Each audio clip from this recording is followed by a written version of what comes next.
حیات الصحابہ میں عبداللہ ابن رواحہ کا لکھا ہے. کس کا لکھا؟ عبداللہ ابن رواحہ رضی اللہ تعالیٰ عنہ. کیا لکھا؟ ایک مرتبہ اپنی بیوی کے پاس لیٹے ہوئے تھے, رات کو باندھی کی ضرورت ہوئی. پہلے زمانے میں جیسے اس زمانے میں بیوی ہوتی ہے, پہلے زمانے میں باندیاں ہوا کرتی تھی. جس طرح بیوی سے آدمی اپنی ضرورت پوری کرتا ہے, ایسے ہی باندھی سے ضرورت پوری کیا کرتے تھے. تو وہ اپنی باندھی کے پاس ضرورت پوری کرنے کے واسطے گئے. ابھی ضرورت پوری کر کے واپس نہیں آئے تھے کہ بیوی کی آنکھ کھل گئی.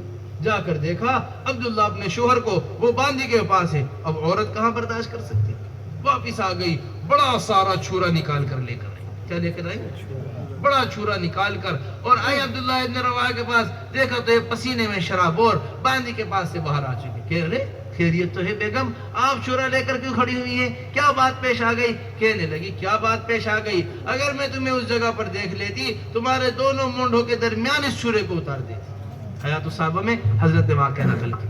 کہنے لگے دیکھو جی میں نے کچھ نہیں کیا. یہ کہہ کر فرمانے لگے کہ اگر میں نے کوئی ایسا کام کیا ہوتا یا میں حالت ناپاکی میں ہوتا تو میں قرآن نہیں پڑھ سکتا تھا. انہوں نے قرآن کے نام پر بیوی کو عربی اشعار سنا دیے. بیوی کو کیا سنا دیے؟ اتانا رسول اللہ یتلو کتابہ کما لاہ مشہود من الفجر ساطع اتانا بالہدی. سارے اشعار پڑھتے چلے گئے عبداللہ ابن رواحہ. جب بیوی نے سنا کہ یہ اس طرح پڑھ رہے ہیں, بیوی سمجھی قرآن پڑھ رہے. کہنے لگی بیوی جو کچھ میری آنکھ نے دیکھا ہے وہ غلط ہو سکتا ہے, اللہ کے رسول کی بات غلط نہیں ہو سکتی. کس کی بات غلط نہیں ہو سکتی؟ اللہ کی. ایسا یقین گھر کی عورتوں کا بنا.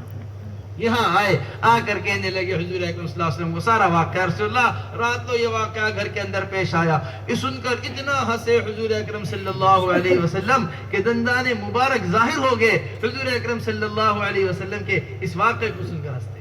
تو میرے محترم دوستو, مستقل طور پر ہماری یہ محنت ہونی چاہیے. دیکھو جتنا کچھ نظر آ رہا ہے اس کا یقین دل سے نکل جائے. حضور اکرم صلی اللہ علیہ وسلم کی ایک خبر کے مقابلے میں یہ مزاج تھا حضرات صاحب. ہمارے لیے جو اللہ کے بھی وعدے پورے نہیں ہو رہے, خلاف عقل جو باتیں ہمارے سمجھ میں نہیں آ رہی, وجہ ہی اس کی یہ ہے کہ جن چیزوں کا ہم سے وعدہ کیا گیا ہے ان چیزوں کے